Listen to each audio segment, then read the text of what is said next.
What's up, everyone? Welcome to A Love Like That podcast. I'm your host, Brandon. I'm Jacqueline. And we are, I always say I'm excited about the show. I always say that. I'm so excited. I always say that. It's like redundant. But I can honestly say I'm legitimately over ridiculous excited about this one today. Yes.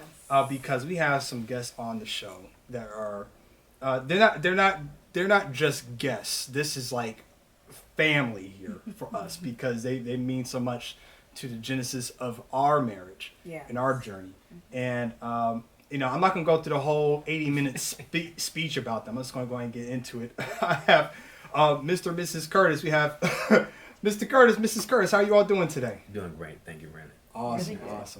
Listen, so let me, okay, now I can actually get into the speech now. So they helped us get prepared for marriage, and we went through the premarital course at our church, and just the amount of things that just helped prep us for marriage, I mean, is beyond any type of dollar amount that I could ever think of. Absolutely. And we wanted to make sure we had you two on because we consider you all like the OGs of this marriage thing, and not just the OGs of the marriage thing, but just in all respect to that, but more so just as far as the OGs of actually putting in work for the marriage.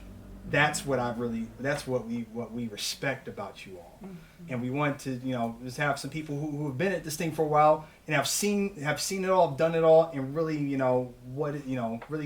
hear from you all in that regard. So that's the reason why we have them on the show today, and that's really where we are with that though. So take it away from what do you think? I mean, we're gonna give you your flowers before we let you guys talk. We're gonna give you all your flowers. Absolutely.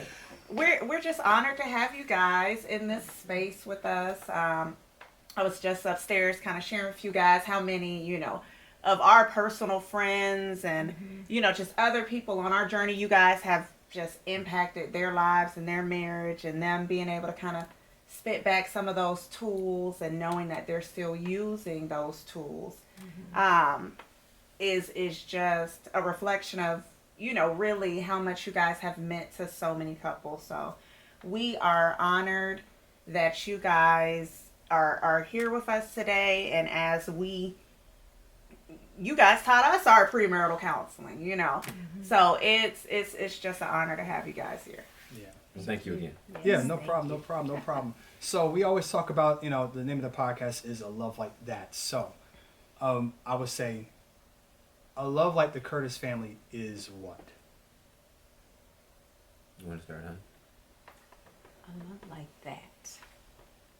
A love like the Curtis family is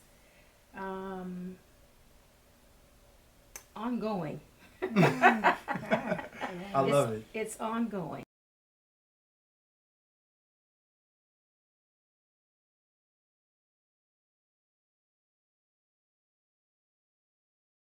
Yeah. We've been married 38 years, and so it doesn't stay constant. It's always, it's had ebbs and flows. It's evolving as it should. It's not always the same, 5 years ago as it is today, and hopefully it'll be different 5 years from now. And so as we traverse different stages of our lives, things bring us closer, things make us more distant, and we just kind of ebb and flow with that and try to understand who we are to each other. Awesome. All right, well let's take it back a little bit here. How did you guys meet? Tell us the story. Here's a story. What is how did these two wonderful people come together? Short version, right? Look, we want to hear it all. We'll take long, short, whatever you want. Hey. We better give you the short version. Right. It's a long story. Okay. Well, I guess I'll start again. Short version of how we met back in 1983. That's a Telling great our year. age. That's a Yeah. great year. We were introduced by some friends. Some friends that were new to us. I was attending school with the wife. We had just started a few months in, I believe, and Michael was in the military with her husband. And as I recall, I don't believe they were really close friends. They just knew of each other. And so I had met her husband on one occasion, really short, hi, how you doing, this is Cassandra, type of thing. But for some reason, he felt that they needed to introduce Michael and I. Mm-hmm. And so they did. They introduced us, and so you would think, okay, well, that was the story, and now they're together. But no, it wasn't. So along the way, there was someone else in Michael's life at that time that I think they were together, but had maybe recently broken up or decided to see other people when we met. So he wasn't actually seeing that person. But then once he started seeing me, or we started meeting and talking, this other person kind of appeared again. And Okay. so in my mind, there was a decision that needed to be made, because, you know, I didn't want to see someone that was already seeing someone else or committed to someone else, or even the possibility of being committed to someone else. Right. And so a decision had to be made, and of course that decision was that Michael chose to stay with the other person. He felt like he knew that person more, they had been together and had invested in each other, and so, you know, that was the route he wanted to choose. And so all the while thinking that me and him could still be friends, but of course that was a no-go. Right. Yeah. So, you know, once he made his decision, then I was really kind of like, okay, well then, you know, we need to go our separate ways. Right. But then something happened, and I let him share all of that brought him back. And so when he came back, it wasn't a, will you take me back? It was a, we're no longer together, and so now it's me and you. So there was no question asked. It was just, now it's us. So now let's swing that question to you. So what she said is historically accurate, right? So everything to the point that she turned it over to me. So I think during that time, Cassandra was 18 when I met her. In first year in college, still living at home with her folks, and I was 20 the day I met her. And so when we did decide to try to make it work, and there was something about her that was very special, it was very unique, and she just got inside my spirit, kind of. And so I'd been with the other girl for like 6 to 8 months. She decided she wanted to date other people for a minute because we were getting serious, and I was like, hey, you know, I'm good, I'm a one lady kind of guy, but she wanted to do that. And so when we got to that space, it was my friend said, hey, you remember that other girl? I need you to meet her. So that allowed me that space to do that. And when I did, I said, okay, I saw that. But then when the other one comes back and says, I really want to be with you now I got this situation right here, right? Not quite entanglement yet, but this situation. Right. Situationship. Situation. And so I prayed about it, and I thought I did the right thing, because all this was taking place within 90 days. Oh, I mean, it wasn't a long drawn out. It was within 90 days, and I was really connected to the other person. I didn't know if I loved her, but I had strong feelings for her. She was this mystery. She was this thing that there was something there, and I was having feelings, but it wasn't deep. And then she was doing a great job of just putting up a mask, right? As a young, had an old spirit, even as a young person. And so I just didn't get a good vibe that, hey, are you into me? You know, or what? Because she just wouldn't show those cards. She had a poker face. She had a real poker face for a very young person. Yeah. And so I made that choice. And after I made the choice, within a matter of 4 or 5 weeks, within days, I just kind of had this gut feeling that, hey, maybe I didn't make the right choice. And she made it clear when she walked me out the door of her home, her parents' home, that, hey, you made your choice, go live with it. Good luck. Wow. And so just kind of found my heart and praying, and I was telling my buddy, I said, hey man, I think I made the wrong choice. I'm with this other girl, when I'm with her, you know, I'm thinking about her, and I'm feeling bad because I'm with somebody else and I'm thinking about her. And so I told my buddy, I said, hey, I'm gonna have to try to have a conversation. And so I had the conversation with the young lady, and she wasn't too happy about that. And I said, I don't feel right being with you thinking of somebody else, right? Wow. And so we broke up, and so I went back to the barracks that night, you know, and talked to my boys, or friends today, and said, I'm going to have to go back and see if I can reconnect with Cassandra. And they was like, man, based on what you said, I don't think that's going to happen. But again, she was very stern, very mature for her age, and I thought, I got to give it a chance.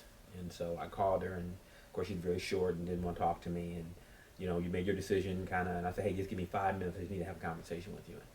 And so she said, I'm on my way to work. So I said, I'm on my way. So I was driving to her house. When I got there, she's walking down, you know, coming out to the car. And, you know, she was like, I'm doing what I got to do. You made your choice. So I parked behind her so she couldn't leave. And I said, hey, just give me 5 minutes. We have nothing to say. You said all you had to say. You made your choice. And I said, we need you to give me 5 minutes. And so we went to a Hardee's and we backed out. I didn't really know whether she was going to follow me there or just go to work. And she followed me there. And we walked in and she was, you know, rightfully so. Yeah. So what do you have to say? Not shit, but I just say, me and the other person is no more. And now it's me and you. Wow. And she looked at me and she said, oh, just like that, I'm supposed to take you back. I said, I don't know what else to say. You know, I just don't know what else to say. I made the wrong choice. Wow. And she got up, went to work. I still didn't know we were together. She got up, left, went to work. I gave her a couple of days, and I called her and said, hey, can we go out to get something to eat? And she said yes. And the rest is kind of history. Wow. I never knew that. That is wow. The word for today is wow. That is incredible. Okay, and then ever since then, just moving forward. Okay. Yeah, that was in June or July of 84, 83. Excuse me, 83. We got married in October. We got engaged in October of 83. We got married in July of 84. So wow. It was fast. Yeah. Keep the shit It moving. was fast. Yeah. What was it about? Why was it? You know, what was it about her to say we gotta do this quick? Like we're not gonna give this any time. Well, I think initially I was in the military. I came on orders. Okay. Right? So I was getting ready to leave, and again I knew at that point I was like, she's not going to wait. She's not the caliber woman, young lady that's going to be here. If I leave this, it won't be here if I ever come back. And I knew that because how she was made, she wasn't just going to leave with me without being my wife. And so I said, hey, I got this assignment coming up. I have to leave, and I want to take you with me. And so she was my first, hey, well, we're not married, da da da. And so I said, well, how about if we were, and we weren't. And so I went and got a little cheap engagement ring and proposed to her. Awesome. Yeah, she said yes. So let me ask you this: if you two could speak to the younger Michael, the younger Cassandra, what would you tell each other? If I could speak to the younger me, Yes. about me, Yes. at that time, Yes. If to say, just to help you prepare, because obviously everything in marriage is unknown. yeah, And you don't know what you're getting into. yeah. What would you say to the younger you? I would say to the younger me, that's a great question. I never thought about it. I would tell the younger Mike to embrace her for her skills and talents and gifts that she would bring to the marriage and make her part of the team. Because I spent decades, I got this. She's doing her thing, but as far as we could have done more, probably quicker, faster, wider, deeper, if I'd have brought her to the table and used her skills and talents and gifts, and that's what I would tell myself. Yeah, bring her earlier. Bring her in. Don't get to the point that you need help and you sinking, and then hey, can you help me? Right. Got you. Okay. What about for you? What would you say? What would I tell the younger me? Run. Probably to talk about some things more so than we did. And of course, like you said, you don't know what to expect or what to do or what to talk about before because you haven't done it before. But looking back, I can remember that raising children was not something that we talked about before we got married. We talked about wanting to have two, and when we wanted to start having them, but we didn't talk about how we would raise those kids. Disciplinary. How would we do that? And so we really weren't on the same sheet of music when we started having kids. Yeah, our background was So- totally different. You know, my mother Right. beat me once a week just for general purposes. Lord. I was the oldest of 4 That's kids, on so GP. Oh. I was a test dummy. I was about to say, I say it all the time. The Right. first child is always the test. Is the test dummy. We get know, tested out on the yeah, set. yeah, After yeah. that, y'all got it easy. But she was the number 3 or 4 girls and never got a whooping. Oh man. And so when we did, to her point, we never even thought about talking about how we were going to rear them. We were just like, okay, we're going to be married 3 years, and then we're going to have our first one, and then we're going to wait 2 years, we're going to have a second one. We're hoping for a boy and a girl. Yeah. And then we said, okay, we agreed, we high five, that's the plan. But we never thought about how different our rearing of children based on our experience were going to be, and that caused some challenges. I can imagine. I think if I were to say to the younger Brandon, I would say it's gonna work. Trust it. That's what I would say. Mhm. I mean, I jokingly say this. I was like, you know, if this thing goes, you know, if it ends, you know, after 6 months, it just was what it was. You know, I tried. Yeah, for me, I think the difference was, you know, you came from a family where your mom and dad were together until your dad passed. Yeah. My dad and mom divorced when I was 9, so I became the man of the house at 9. And so when we got together, one of the things we talked about that I think she took serious and understood is that if we do this, I'm not leaving my kids. Mm. So divorce was off the table. Yeah.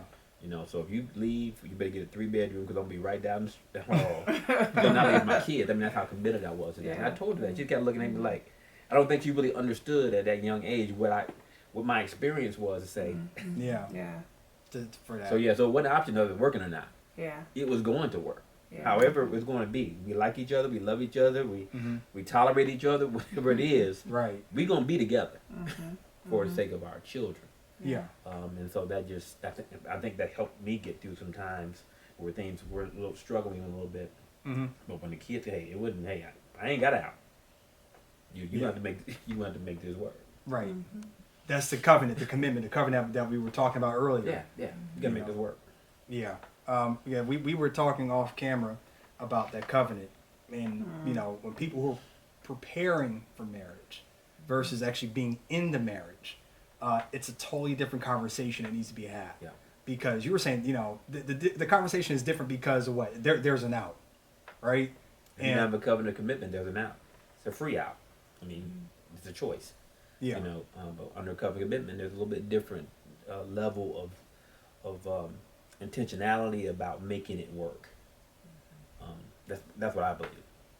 I can say I understand it because, you know, there's been a season where just we've just experienced a couple of different people in our circle and in circle of a circle that have gone through challenges over the past almost a year now, and just that I'm done with it thing is just, you know, it's like, you know, are we really done with it? Have we really put forth the right effort, or are we just, you know, talking just to talk? You know, are we really committed to our commitment? You know? Yeah. I think one of the things for me that helped me after I got out of the military, and I was a very difficult husband during my 20 years in the military. Fresh off the press. I didn't realize it at the time, or I didn't care about it at the time, because this is what we're doing, right? And she was very submissive and very supportive in that, but had some levels of unhappiness and, you know, and how I was doing things, but I didn't really make that a point of really big concern. You know, we're going to do this and we'll be okay. But I believe now that just having the ability to say we are together, and the whole scripture around, you know, your helpmate, that kind of just illuminated to like 100 watts after I got out of the military. And I guess I was in a different position to really hear. Wasn't that she was saying anything different. Right. And I remember when I got out of the military, she said, after she was with me 17 of my 20 years, right? She was like, that man that just came home, because I was actually gone 2 years before I came back home when I retired. She said, I never want to see again. Because I don't like that man, right? Because the Army, I allowed the Army really to put me in a situation to where I wasn't gentle, I wasn't kind, I wasn't really soft-spoken. You know, it was what I thought I needed to be in a different environment that transitioned and further into the home Yeah. that just wouldn't accommodate that. Mm-hmm. You know, when she was being the mother trying to protect the cubs, and I'm going at the cubs in any way possible. Yeah. You know, but the mama bear gonna take care of them cubs if she got to kill the grizzly bear, right? The papa bear to do it. That so, I had to kind of change it, turn over a new leaf, if you will. So you would say when the moment that you got home and you were out of the military, you were done with the service, that was the change because you were able to see it, or was it just something? Was it like, okay, something else has got to I think go? her conversation, you know, at the time was like, okay, I put up with that. I'm not doing it anymore. Right. And so you need to kind of get yourself together, understand what that need to be, and then to be gone for 2 years and to see, you know, hey, she was capable. She was running the house. I was out there. I was in a different state. So she's running the house. She's raising a girl. She's doing it. It's like, you know, so I come home initially for the first couple. I'm just watching a movie. So I'm just watching her do what she was doing. Yeah. And I was like, I gotta assimilate myself back into that. And you know, as the absentee father who was, you know, in the military, which is a little different, you know, not a deadbeat dad. Not Right. There's that. a difference. Right. Major Let's be clear. difference. Let's be clear. Right. But so yeah, just appreciated that a little bit more. Probably haven't really told her that much, but yeah. Gotcha. What would you say? Was there, you know, because I'm pretty sure to have that conversation, to say that to him, I'm assuming may have been difficult. What was it like? Did you? I'm jokingly say, did you give yourself like a pep talk before then, or was it like, you know what, this is if we're gonna be in this thing, I have to say what I need to say if we're doing this thing for life. What was going through your mind when you got prepared to really have that conversation? I'd have to think back to that, because there's been different times throughout our relationship that there has been changes, and so I guess just open communication, because and also realizing that, you know, whatever I said, you know, you have to be careful how you wrap that, because you may prevent that person from ever coming to you again with anything, you know, and so you have to be careful with how you say things. So I guess just open communication, sincere but loving, you know. I can't say that I specifically remember all the conversation right now, but I just know there's been times throughout our relationship where there's had to be difficult communication. And so you just have to be careful how you do that, both ways. Yeah. Both of us have to be careful how you do that, because you always want the other person to be able to come back to you and share or hear or receive from you. So you have to be careful how you communicate that too, the good and the bad. Yeah. I think for me that was a big transition for me coming out of the military, and I had to do some self-evaluation on myself, and it's to really to your own self be true. So she had a lot of adjectives that she gave me that would invoke a feeling, right? Because I wouldn't take ownership of it, right? Yeah. You crazy. You know, that's your problem. That ain't mine. But after I got out of the military, it was really one of those, I really had to sit down and be true to yourself. And I think that really freed me. And that's been about 22 years ago. And I tell people all the time, if you can't be true to nobody, be true to yourself. Yeah. So when she says, hey, you got an anger problem, or, you know, you yell and you shouldn't, or you curse and you shouldn't, or this and that and the other, you got to take ownership of that. And so when I started to take ownership of it, and it's like, okay, my wife ain't crazy. There's some things that I really need to begin to govern and turn down some things, right? And then so what happens when you take ownership of it, even if because it doesn't heal overnight, right? You don't correct overnight. Yeah. Even when it comes back and she says it again, I don't have a response of anger necessarily, because I've accepted it. So denial, anger, acceptance. I've accepted that. They're like, pray for brother. I'm working on that, which is a different conversation based on, you know, that, you know, making her think that she created and she don't know what she's saying about her husband, right? And then you been married long enough to know nobody on this planet knows you like your wife. Right. I mean, even your mother don't know you like your wife. Right. Right. She knows the old kid, Brandon, you know, or Michael. My mother thinks I'm perfect, right? But when you begin to do that, I think that, and not that we still don't have flare-ups, Right. but it's different when you take acceptance of your own truth, and then when somebody says it, because I believe this, now I'm 60 years old, there should be no one on this planet that can tell me a revelation about me to me. You can give me makes you can give me a confirmation, a verification, a validation, but you should not be able to tell me anything new to me about me. Hello. Right? I should have awareness. I should be woke about me.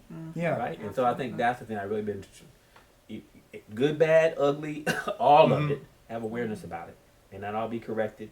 You got to spend a lot of time, with a banner saying, "Hey, I got this issue Right. to the world," but at least inside of yeah, I really need to be working on that. That's something I'm struggling with. I got my own demons, that kind of stuff. Yeah, that's true though, because I know so many. I'm going to be very specific here. A lot of men who feel I'm not the issue, you tripping.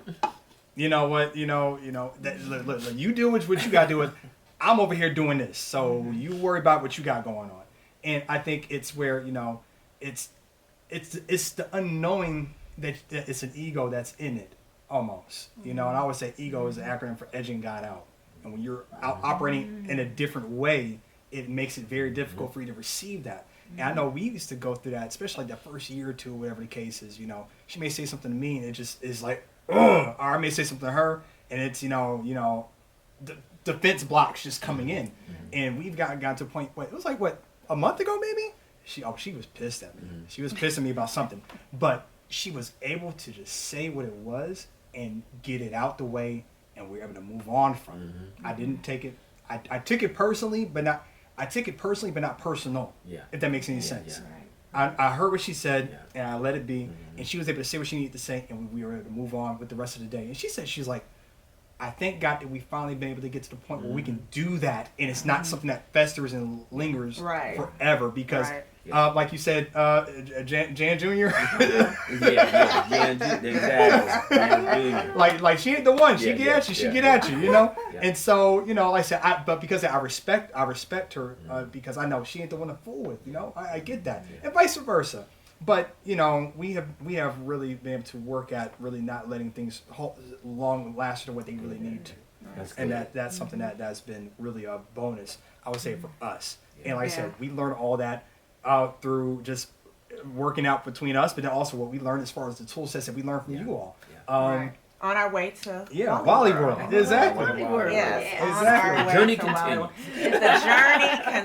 The journey continues. But just in even speaking to your point, a lot of that, like through the years, was we have to see ourselves. You have to see yourselves, and when somebody's kind of recalling a story back, it's not like, I don't know who she's talking about. No, that's how it happened. That's how it was at this point. So in order to really kind of stack the deck the way we want to stack the deck, we have to see ourselves and see the role that we play. Because we create, we create the life that we want. I know one thing in the class you talked about was just honoring the role.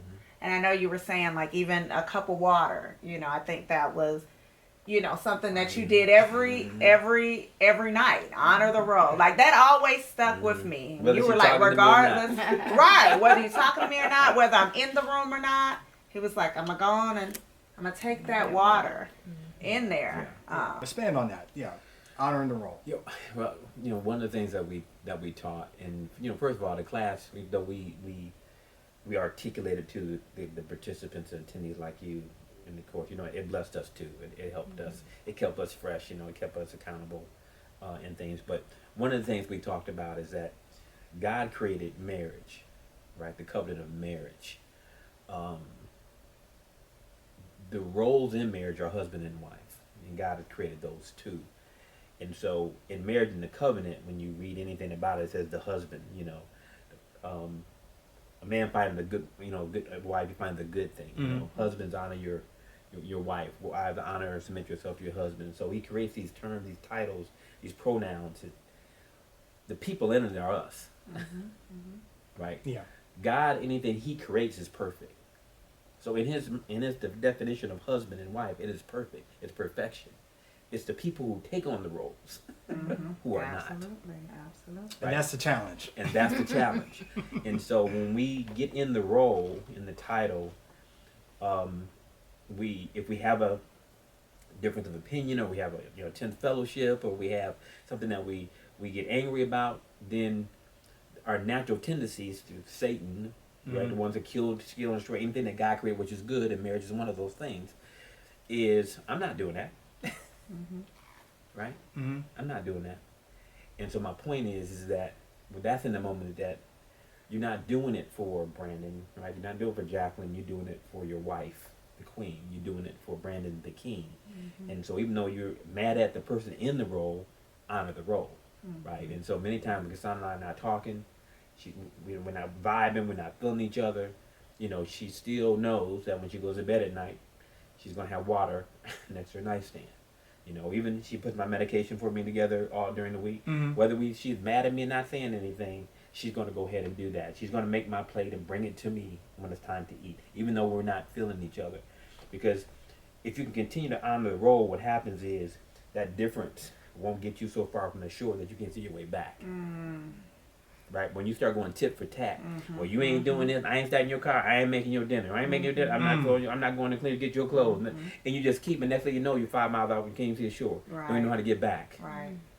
Yeah. Right? Yeah. So that honoring the role keeps you close enough to reconciliation is possible. You never get too far away. Yeah. Right? And the other one knows, yeah, okay, they just having their moment, but they gonna be okay. They'll be back. They're gonna do what they need to do. You know, they'll calm down, and that thing. That's why it's so important to honor the role, even when you don't like the person in it.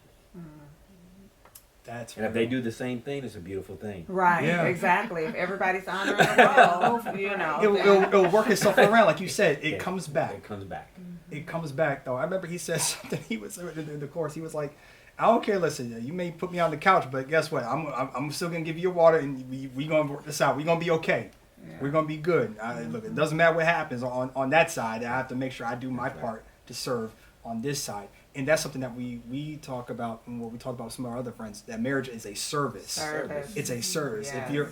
If you are in the service business, you will do well in this thing. Yeah. If both parties are understanding that it's Yeah. a service. If you don't understand it's a service, you're going to find that it's very challenging to Yeah. really be able to work through those things. Yeah. I think a lot of people, when we did it in class, I don't know if you guys remember now, we talk about, on a 3x5 car, what do you gain when you get married? What do you gain? And they're like, I get this, and this. Women be, I got to do this no more, push that to him. But then you flip it over, okay, now tell me what you have to give up. They ain't thinking about that. Right. Right. Right? Because part of what you've given up is the sacrifice of yourself, right? And those sacrifices many times are tied to service, right? Because now you're not doing it for yourself. Right. You're not the focal point. Yeah, I just gave a Veterans Day speech a couple weeks ago, and my point of the topic was something greater than you, right? And our wives should always be something greater than us, Yeah. in a service sense, Yeah. right? It's not what I do, it's why I do. So my question was, what's more important, what you do or who you do it for, right? Yeah. And so when you begin to tie those things, and your motivations and your intentions are aligned appropriately, then things are naturally kind of happen because they see it and they feel it and they respond. To Cassandra's point, their natural response to you is love and submission as a king, because you're doing these things that God intended and as He framed, this thing of service, right, and sacrifice. I get you on that. You said something about the whole, the submission aspect, and I think I want to hear both of your thoughts on that. When people hear the word submission, they think of it as a negative, understanding of it. It's this, what is that, or it's something that's completely terrible. And I have understood it to be, it's not necessarily submit and they submit like, yes, massa, no, massa. It is I'm trusting you. And that's what it's a trust aspect of that. Is that how you guys would look at that, or I think Cassandra has a great way of putting that together, so that's one of her favorite topics. Okay, take it away. Not that she loves doing it all the time, but she's good at it. Right. Yeah, gotcha. She's good at it. Yeah, she's very good at it. Well, I read somewhere that it is it's our natural response to a loving leadership. So if our mates are leading in a loving way, we kind of naturally respond to that. And that's what the submission really is. We're naturally responding to their loving leadership. And it comes a little bit harder when they're not. We still have to submit, but it's a little bit harder when they are not doing it in such a loving way. You know, they're Mhm. making decisions or doing things and not including us, not hearing us out. You know, because I always tell the women that a lot of them that came through the class were already maintaining their own homes and making decisions on their own about their lives and things before our mates came along. And so they're more than capable of doing that. But when you get married, you're giving up some of that. You know, someone else is making some of those final decisions for you, or leading the family in a way that you may not necessarily agree with. But if they're doing it in a loving way, and they're including you, hearing you out, you know, hearing your opinions, and still making their decisions once they hear your opinion, but including you, it's a lot easier for you to be able to submit and to go along with that. And I do agree too that it is a trusting, because you're trusting God. You're trusting God to lead, and hopefully your mate is leading from God. You know, he's hearing from God. Yeah. He's talking to God. And he's hearing from God, and so he's being led by God. And so you are trusting. To me, you're really kind of trusting God, because God is the one that's really handling everything. He's in control of it all, and so you're really kind of trusting Him. And that's what I kind of tell the ladies when we had our time alone, when I was just with the ladies, is that, you know, it's difficult to I'm going to say give up control, even though we know that that's not truly what submission is all about. But it's kind of hard to give up those things when you're used to doing them yourself, and you're capable of doing them. Yeah. And sometimes the way that you see doing it is probably, or maybe better than the way he's seen doing it, but you still got to go his way. It's difficult for us to do that, and men won't know what that's like because they don't have to do that. So it can be difficult. But what you're ultimately doing is you're trusting God. You're trusting God that He is speaking to your mate, and that your mate is listening, and that he's hearing from God in the actions and the decisions and things that he makes. And I think I remember recalling telling a story one time about, in the class, telling them about a time that we were looking for a new car for me. I don't know if I remember telling your class that. We were looking for a new car for me, and Michael was helping me, and he had found this BMW. Do you remember that? He had found this BMW, and he thought it was the perfect car for me. I don't like BMWs. Right. And so I'm thinking to myself, well, why does he think that's the perfect car for me? Right. But I challenged him on that, to say, after we went back and forth on it, and me saying why I didn't want it, why I didn't like it, but him telling me, well, I'm the head of this household, and I know what's best for us, and going down that road, you know, I challenged him on it and said, okay, well, if God is really telling you that that's what's best for our family, then okay, I'm good with it, you know. Yeah. And so, needless to say, we didn't have to get the BMW. Only because I think you did have to, you know, reassess that and see, am I hearing from God, or am I making this decision because it's something I like, you know, or am I really hearing from God? And so we didn't have to get the BMW, but I guess what I had to do was really just trust God to handle it, put it in His hands, and let Him handle it. You know, Yeah. and know that whatever was decided, it would be what was best for us, because I was trusting God to handle it. I love that. That was you not making a me decision. That was you making a we decision. And I think that's you know, commendable on your part to really evaluate that and say, okay, you know what, maybe this ain't it.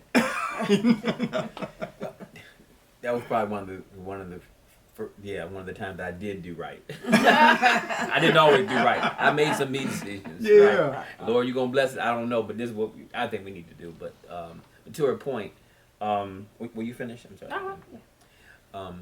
I think everything has to be around the order of things. And if you remember in the class, one of the first things we talked about, the title of our class years ago was, what does God say about marriage? Right? Not what your grandpa says, what your mom and dad, what you saw in them. What does God say about marriage? And this is not a popular stance in 2022. It probably wasn't popular in 2020 or 8,000 years ago. Right. But God says that the man is head of the house as Christ is head of the church.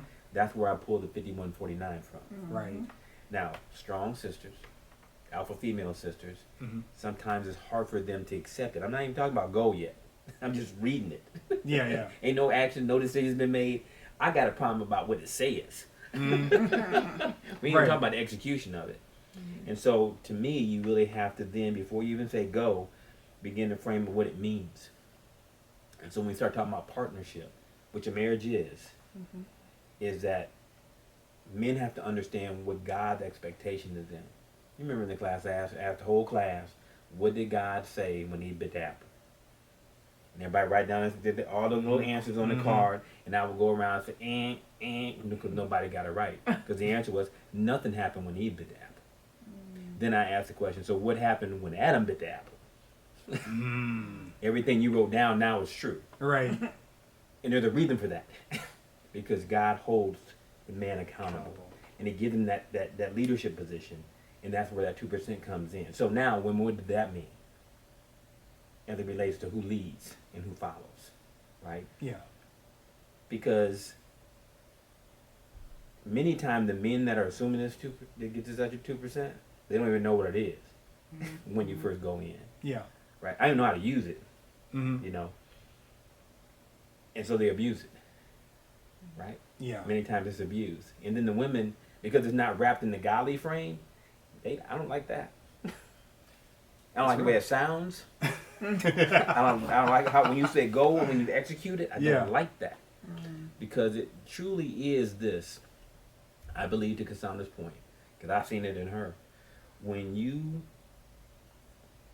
act like a king and you treat your woman like a queen, her natural response is submission.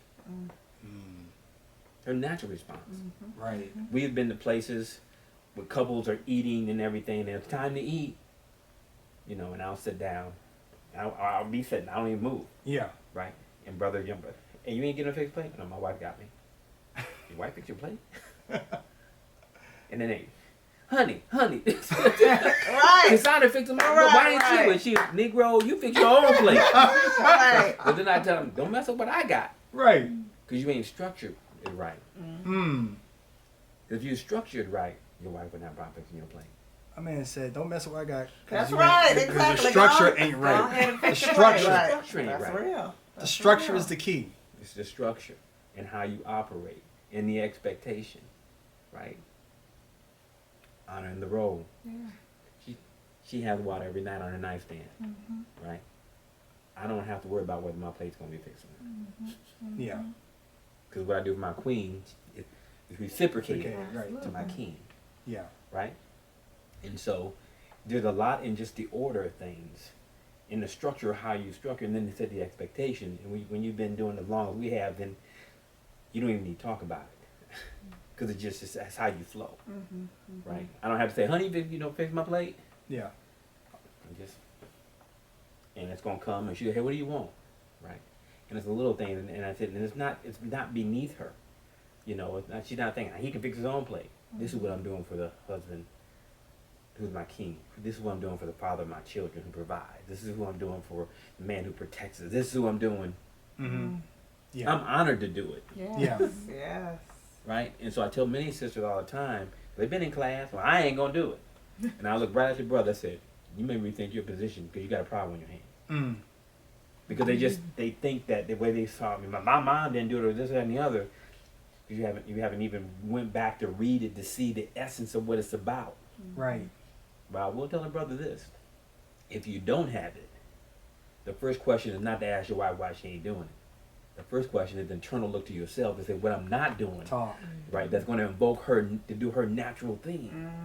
And see, that's the hard conversations and monologue or dialogue that brothers don't want to have with about themselves, right? Your mother blessed me years ago with that your mother do so much for your dad on birthday parties, anniversary, but it was a big birthday party. I can't remember what the year was. She does it all. Right? She's awesome. But she was, she's up there, blowing AW up, and and she said, I just want you to know that AW, he was a godsend, and he's not a perfect man, but he's the perfect man for me. And when she said that, I was like, That's it. that's it. We all gonna have ebbs and flows and challenges and sharp edges and this and that and the other. But what can we do when we bring it together? Yeah. Can I be the best thing for you? Yeah. Now, I'm not perfect for Sarah or Jenny but for you Yeah. and what you bring to the table, right? Yeah. And I think that's the thing. We were talking about that. That's what I was about to say. I always say it all the time. It's like, you know what? Look, me and this chick, we probably could have done something, but it wouldn't have been the same as what we got. It wouldn't have worked It like how wouldn't we have. are. That's It correct. It wouldn't have not, been nowhere near what I have with you, because you were made for me and I was made for you. Like, And you that's know, what I said about Kathy. That was that girl's name. By the way. oh, okay. Shout out to Kathy. God bless you. But seriously, though, that's the truth. I was like, yo, you could have married this guy, whatever case. It may have been cool, whatever the case, but it would have been nowhere near. Yeah. That's my ego coming in. Like, it would have been nowhere near as good with me Absolutely. as it is with me. We wouldn't have been It wouldn't able to have kind of discover the people that we are That's just right. because, like, That's right. when it's right, and we're able to achieve Yeah. these different levels Mm-hmm. because it's with each other. And when you said that, as you know, I was telling you, we were kind of flipping back through the book and looking at everything, and I had written that out. Submission is a natural response in like a loving relationship. And just, you know, with everything, you know, when you hear the submit at first, it's kind of like, you know, you think like, okay, well, does that mean that I don't have a voice? But it is. Ask her about the vows.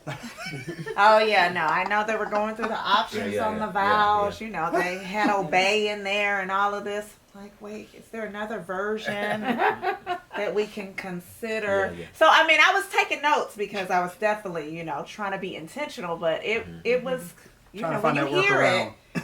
But I wrote that out, and in looking at it 11 years later, it's like, absolutely.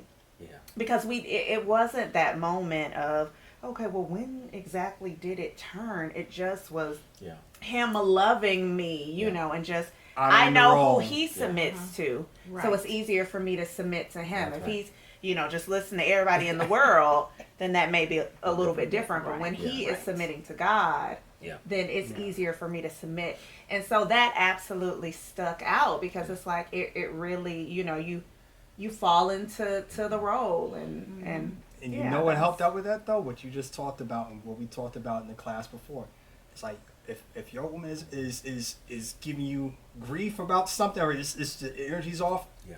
I to this day I still just I ask myself, I'm like, yo, something's off here. Okay, Brandon, are you creating the environment for your wife Yeah. to be a 10, Yeah. to To be be a the 10. best. Oh, you remember that And, exact? and Yeah. I have to ask Yourself myself that. that. I literally still do that to this day. Yeah. Yeah. I will ask You're myself, the like, you know head what? of that relationship. Yeah. Yeah. Right. Yeah, like that. It's like, I'm like, okay, Brandon, you know what? That's where that 51 come in. Yeah, You know, it's yeah. like, you know, all right, B, you set the environment. That's right. You know, what can you do? How can I help? What do you need from me, babe? And I have to learn to listen, to hear it, and just how to move forward with that, or whatever the case is. Like I said, Nice. and like I said, we've been working with different couples. We actually had a couple. They were like, you know, well, how do you guys practice on this? I'm like, how do you practice? When do you practice? I'm like, the practice exactly what we is said. in the doing. Yes. Life will present plenty of wonderful opportunities for you to work on this. Yeah. You know, and the practice is in the doing. The magic is in the doing That's of right. it, though. That's right. And that's what we had to learn. So yeah, it's like, you know, am I creating an environment for her to be at her best? And that's where she's able to really trust me from a leadership perspective, because she understands. You know, I'm not doing this just because I said so, but because this is what we agree, what we feel is going to, or what I feel is going to be the best for us as a whole. I've heard you out. I appreciate. I take what you say seriously, and I take it into consideration before I make my final decision. And after I make my decision, whether or not it's what she thought it would be or not, she understands. Now, here's the thing, though. I will tell her this, though. I trust her because she is smart, though. And so normally, if there is something where, you know, she has a recommendation and we go with it, it works. Yeah. If it's something I go with differently, it works. Yeah. But I've learned to listen to my wife, to at least hear her out before I make that final decision for how we go about it, though. So like I said, removing that ego and understanding, am I creating the environment? And that's the important piece. But like I said, that's something that we learned. And like I said, I still do that to this day. Still do it to this day. So shout outs to you two for that, though. Seriously. I think that's important. And, you know, what was the other thing I learned? Oh, this one. Now, this is not just about marriage. This is just in life. Okay. You gave me a gem. And I say this now. So now it's my quote. I know what you're about to say. I know what you're about to say. But I will still give you residuals for this stuff. We were engaged, and remember we had that whole entire situation, and it was like, I forgot. She tested my manhood on whatever she said. And I was like, I said, yo, you can tell your mom she can cancel all this. And we got in back and forth, and then she was like, maybe we need to take a break. And I was like, oh, that's not what I wanted to hear. And I called you frantic. I was like, Mr. Curtis, we in trouble, dog. We are in trouble. This is not what I was expecting. And you told me something that sticks with me to this day. You said, don't let a moment stop your movement. And my God, I tell you, that hit me like a ton of bricks. And it's just like, it's a moment. It is not permanent. Don't let a moment stop your movement. And that is something that I just, you're like, you be cool about it, whatever. I was like, okay, I'm going to be cool. I'm going to be cool. Okay. All right. Yeah. I'm trying to figure it all out. But that really helped me out in so many different things, though, because it's like, when life gets really, it can get heavy. Yeah. Life can get heavy. We understand that. Like I said, not just about marriage, but just in life, though. And we allow things to just knock us off of our game. But it's a moment. It is not permanent. It's not forever. And don't let a moment stop your movement. Yeah. And that's what it was. What we have is a movement. What you have is a movement. And what that little situation where she may have pissed you off, or you may have done something to really just aggravate her, is that big enough to stop the purpose behind why you guys are coming together to be married, or to serve a purpose? Right. And like I said, I know our purpose is we want it to be a representation of God's love. Right. And I'm not gonna let the fact that that she said something to me that I didn't like stop that. And now it's over. Why'd y'all break up? Because she left the pizza out, or something like, or whatever, or he left the pizza out. It's like, really. And so look at all the lives you've touched that wouldn't have been touched if you would have let that. Yeah. Absolutely. And that's the thing. That's the thing. And I think they were doing an interview with Michelle Obama, and she talked about that. So many young couples now, it gets hard. They give up too soon. And is that what you're seeing still? Or, with just people, or what is it that do you feel like that's kind of the case as well? Like they just give it too early, or is it just that fact that they just don't have it? Period. Seriously. Or that other, they kind of keep going despite the recommendations from, we just determined to kind of do what we want to do, because I've kind of said, as it relates to, I guess just navigating relationships, period, some people have inserted themselves in that situation, and then they want to say, oh, okay, we're here because, God brought us together, and it's like, no, actually, you inserted yourself in that situation, and this is the result of it. So, I guess what, are you guys seeing? Well, I'll tell you what I like that I see is that from the couples that have come through the class that we've had some interaction with, some influence over, that they do reach out for help. They even though they may not have wanted to come to the class to start with, they came, they enjoyed it, they got something out of it, and now that they're married and they're living life and things are happening, they will come back and ask for help. And so I like that. That they're not just giving up. I don't know about everybody else, but this group that we've been involved with and that we've had some interaction with, they're just not letting it go without reaching out for help. Yeah, and that's awesome. That's awesome. Yeah. I think that is refreshing that they're reaching out for help. I think the other thing that I see, and this is pertinent to what we did over the 10 years, is that like yourself and what you're doing, there are other alumni of the class that are doing very similar things. Yeah. Right? Yeah. That is just, that blesses us, right? Like the legacy lives on. That's why when you called, I was like, legacy lives on. Yeah. And for young people to be doing that, I think is promising, because I think there is a void, and I think a lot of it is, setting the right expectation going in. You in your beginning, us in our beginning, we started off with whiteboards, and the only thing we brought is our experiences up until that point in time we came together, but we didn't bring with us a failed marriage. Right. So what we worked through, that's our own stuff. It's not a third party, right? Where I see a lot of couples that have got remarried, a lot went through the class, and even some of those that come back for counseling, they still struggle because they bring that baggage from the past, and they try to map it and frame the new spouse in that same frame, and it's almost impossible for that spouse to defend him or herself against that frame of what they brought from the past, because that ain't me. But every time I say something, every time I do something, every time you frame it up from your Right. past, and I think that's something that's very difficult. That was something we tried to talk about. Let your new one be your new one. Yeah. Don't frame them and don't bring them in already with bad credit. Right. Hello. Yeah, that's real. Anything you do is suspect. Anything you do, because so and so and so and so. That's very tough. And so I think that is something that is I think is promising with the young people doing what they need to do. Part of the X generation and everything. I mean, financially, and you guys are doing a lot more than our generation did at our age. With careers, finance, compensation, families, and I think in that is not even my mom's generation or past, where both of them were domestic, where we're just a man, bringing and providing and protecting and hunting and killing and bringing it in. Let's cook it, honey. Yeah. It's different now. I mean, it's changed.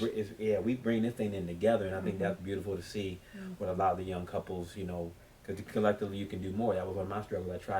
I got this, right? And all along I had a competent, capable, smart, intelligent wife. They said, okay, you want to drive this truck off the road if you want to. But right before we go off cliff, me and these two cubs, we out. Godspeed. Godspeed. Right? And so, but that whole pride and that ego, when you try to, being able to get past all that and really being able to embrace. And so what I see in the young couples that are successful, them coming together like you guys saying, hey, we can be great together. Right? We can be great together. And I think just our generation, that we didn't start out, or that light didn't come to 100 watts as quick for us as it did for a lot of you younger couples. Gotcha. But you guys have obviously planted the seed, and it's resonating. Resonate with us, and you know what? I'll say this about Mr. Curtis though. I did not. I saw you, but I didn't know you, and I was like, oh, this Mr. Curtis doing this? He don't talk. I did, like I said, I didn't know because, like I said, I would see him walk by and that would be about it. And, hey, how you doing? Or whatever the case is, blah, blah, blah, blah. But when you opened your mouth, I said, yo, he the real deal. He's the real deal. Like he gets it. And I said, and then listening to you as well, I said, we have been we got aligned with the right people to really help us with that, because I'm telling you, every Monday we got over at your parents' house and she would cook me dinner. Right? That's her mom had her doing cooking dinner. I went sidebar. Okay, I'm gonna get to the real message here. But yeah, I went to this marriage and I was like, if my wife can, I'm expecting my wife not to be able to cook. Yeah. I'm just not. Yeah. I'm just not. And so I was like, whatever it is. So I was pleasantly surprised when I was like, okay, so she can throw it out. So that was good. Yeah. But like I said, I went into it not knowing. But yeah, she would cook and first thing with it before we went to the class. And we would go in, everything was cool, go to the class, and then, have our discussions. By the end of the class, we're in the car arguing every single Monday. Right. Oh my That was God. awesome. It was like, this is the smartest, dumbest thing that we're doing right now. This makes no sense. Why are we doing this right now? But it like I said, it's that sandpaper. Two people come together and it's the friction, but eventually you smooth it out though. You understand. And we have to kind of, she has to see what type of man I am. So that's kind of just natural from that perspective. I have to see what type of woman she is. So it's natural from that perspective. But yeah, we went into those things. Oh, it was great. And then afterwards, we're like, well, you did this. Well, you want that. It was always that. But by the end of it, though, we really felt prepared. Yeah. And that was the thing about it, though. So I have a hat on, so I can tip my hat to you. Well, you had your instructors. We had our nights on Monday nights too. We're just busy. We get an argument. Before we leave, teach it on the way. I remember this one night we got into it. 10th fellowship, right? Yeah. Our spirit wasn't right. Yeah. And we Was it on Monday or happened before Monday? I don't know if it was a big one. Okay. Gotcha. Yeah, I can let things go most of the time, but this was a big one. I stepped on. I was the one requiring the forgiveness. Put that. Gotcha. Yeah. It's kind of standard, Yeah. And so she definitely wasn't feeling me at all. And so when we got there that night, other two are more transparent.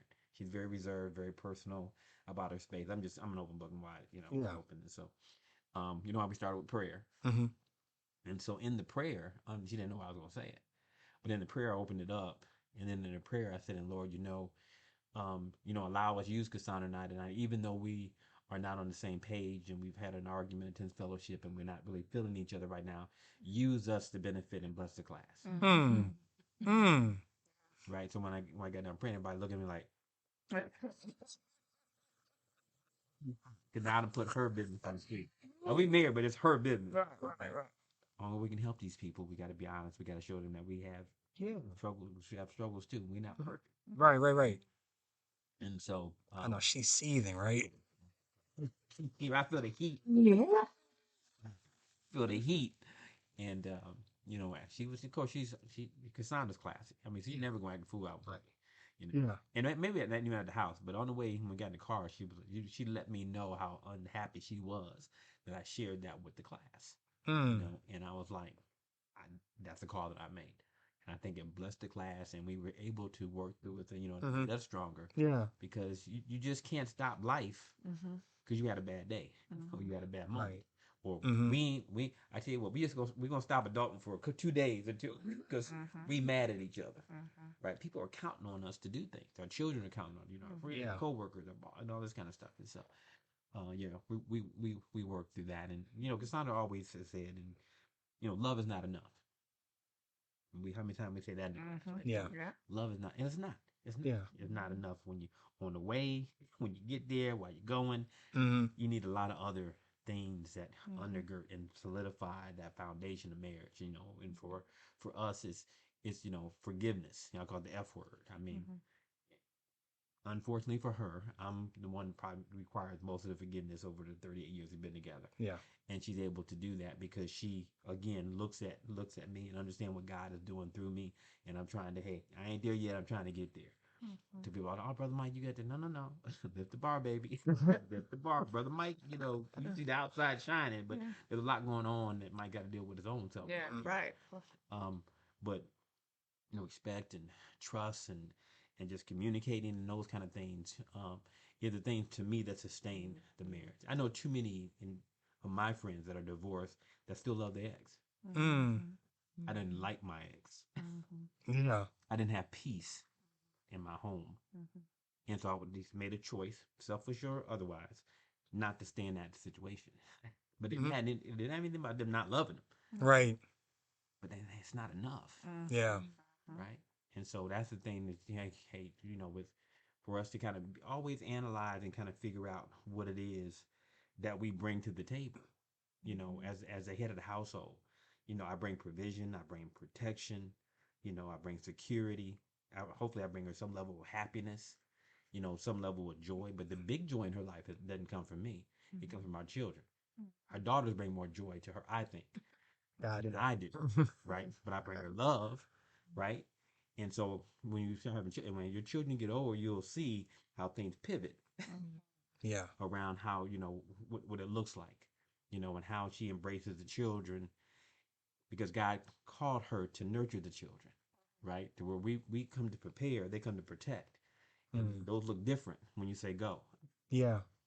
right? Yeah. So I got to be able to respect you as you protect them, but you're gonna respect me how I prepare them because they're gonna be in conflict sometime. Yeah. And as the head, I'm sorry, but I'm invoking the 2%. Right, and that can be problematic because that's the moment. Mm. But God has given me the movement and where my children need to be 10, 15, 20 years from now. Yeah. And so I'm invoking that in there. So at those moments she's not really liking me. Right. Yeah. But she trusts me enough to say, or trust God enough in me to say, hey, don't let this Negro go too far left or right. Protecting, I'm trusting you to protect him from him, Right. us from him. Or he needs to hear But this. he needs to hear this. Right? I mean, that's how she's praying. I know it. Yeah. Right? And we have to be man enough to respect that on our own journey as we listen to God, but understand that our God has a different journey for her, has a different purpose for her. right? And it's not my journey, it's not my purpose. I don't understand why you can't understand why I feel the way I feel, because God didn't put mother feelings in me. Mm-hmm. Yeah. Reverse it. Mm-hmm. Right? But you'll be frustrated by, well, why don't you understand that how I look at it? Well, they're not a husband. God didn't create them as a man. As a Yeah. provider and protector. They just want, and so when that light comes on, you're like, whoa, whoa, whoa, I got the wrong expectation. I just need you to respect how I feel, not even understand it. Right. We may not Disrespected. agree with it, but respect it, Yeah. and then I'll hold myself accountable. And if it fails, when you come to me and you say, "You were right, honey," but that's that growth that's got to take place, and it don't take place overnight. Right. It's decades in, you're growing and trying to be able to get her to trust you enough to say, hey, you have a voice. Mm-hmm. You can poke me in the side Mm-hmm. and those kind of things. But yeah, you just have to really have some self awareness about yourself, about what God created you to be and do, and know that that's different than your wife, Yeah. and respect both of them and bring them together, and they're beautiful together. And that's important. I think that's something when you talked about, not happening overnight. I think that was our thing, especially early on. Just like, it needs, if it didn't seem right, it's like, okay, I feel like I was on trial like every other day. I was like, okay, I was like, what did Brandon do now? What's wrong now? I don't. It's just not the feeling isn't really right. I'm like, okay. And so I think what helps, I said, obviously you want both people to have that sense of understanding, that sense of patience, that sense of whatever. And sometimes it's not always that. Both people don't always have that. But if one person has that at bare minimum, it helps along the lines with that, because I feel like, we talked about in the podcast, on one of the early episodes, I feel like my patience was at a level that it needed to be in order to wait for your patience to really come to where you need to come to. Right. Yeah. Because I mean, zero tolerance. I think It's like zero tolerance. But she is phenomenal woman. She's an amazing woman, and her understanding of me has been the best thing that's ever happened to me. Seriously, like her understanding of me I think a has good helped out. woman will bring bring out your truth in you, if you're willing to listen over time, because they see you. God's putting things in them to show what you can be, not just here, but in the future. Yeah. And I think, but that's tough sometimes. And to Cassandra's point, it's how you have to communicate that, in love, and give them a safe place and safe space. And I tell them in your class, okay, you bad if you want to. Let your husband come with you and open kimono in a place of vulnerability, and you hit him in the head with a hammer. That'll be the last time you come to you. Right. Right? And women don't understand because they're mad and they're angry and they're upset, which you have every right to be. But I'm just telling you, if you want your husband to come and have a safe space, then why didn't you? Because you have to make it a safe place. I'm vulnerable. I'm already hurt. I'm disappointed in myself. I don't need you, right, to kind of just throw gas on that. And so I think it's kind of a growing, it's kind of a growing thing that you should want to do and be better. Um, and we said in the class, the best you as a husband and wife, you guys haven't achieved yet. It's still in front of you, right? It's still in front of you, Yeah. right? And so if you keep that and make that the expectation, that's the reality of the moment, then hey, we still growing. That's right. We can make some error. It We will gonna make, always yeah, be growing, but we're always going to be getting better. That's right, getting better, right? And I think that's the thing where you can kind of help each other. Um, yeah, because it's not for the faint of heart. Right, marriage ain't for no punks. Marriage is not for punks. I tell you, I say that all the time, don't I? Yeah. Marriage is not for punks. You gotta have some type of gangster about yourself to really take this thing on. And I don't tell that to people to scare them. I tell that to prepare them. Yeah. For that. It's going to, the saying adversity introduces a man to himself. Yeah. And you're going to learn something about yourself as a husband, as a wife, through this thing called marriage. Yeah. And you hope that it reveals the best out of you or creates the best of you. So what you're saying is that it's not in front of you. The best of you isn't there yet. So that's where that comes to. I mean, yeah. And I think people would feel hard on themselves many times because they don't give it time to evolve. They don't give it time to grow. I mean, you are truly a rookie. Mm-hmm. You know, until you start counting in decades. Yeah. And you guys are now counting in decades, right?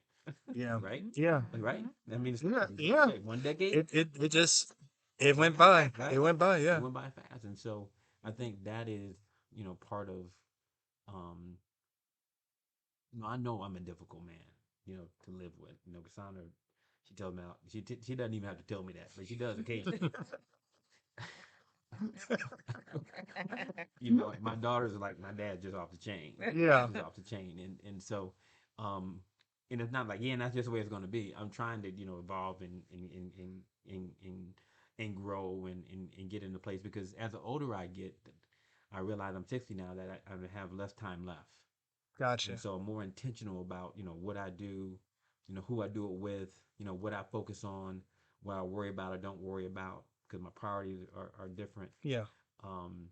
And just to have a place of peace in the home, and make home a place that when I get off work, I'm excited to come back and drive to. There was a time that was not the case. I drive around 285, stop at Waffle House, get it, just not to get home, because it wasn't a place of refuge. It was a place, and I created it, but I didn't know I created it. I held her accountable. It was a place of being critical. Yeah. Walking in the door, this hadn't done. Why wasn't this done? Why did you do that? And after coming from work, I didn't want to hear that. Mm-hmm. But a lot of it I earned, right? But again, I wasn't awoke. I didn't have awareness of being true with me, so I was putting on her. She tripping. Yeah. But when you make your home, and I think I tell men this a lot, if your home is not peaceful, that's on you. If it's not a place that's warm and joyful and a place of refuge, that's on you, right? Because again, you haven't created. You're talking about, have I created the environment? Yeah. Right? Because normally, if there's smoke, chairs tipped over furniture, I'm the one that did it. If not her, Yeah. right? Yeah. But allow her or an action or something she said to invoke and control my emotions to make me do something that wasn't the smart thing to do. And so you really have to begin to get accountability and control of yourself, and being able to manage those things. And it's a like, we 38 years in, we still have our moments, but we can always get back, because we honor the role. We have an intention about where we headed, right? We committed to that, and love is always a constant. Like, hit, miss. Yeah. But we're on our way somewhere, we try to continue to be there for our children, our grandchildren that we may have one day.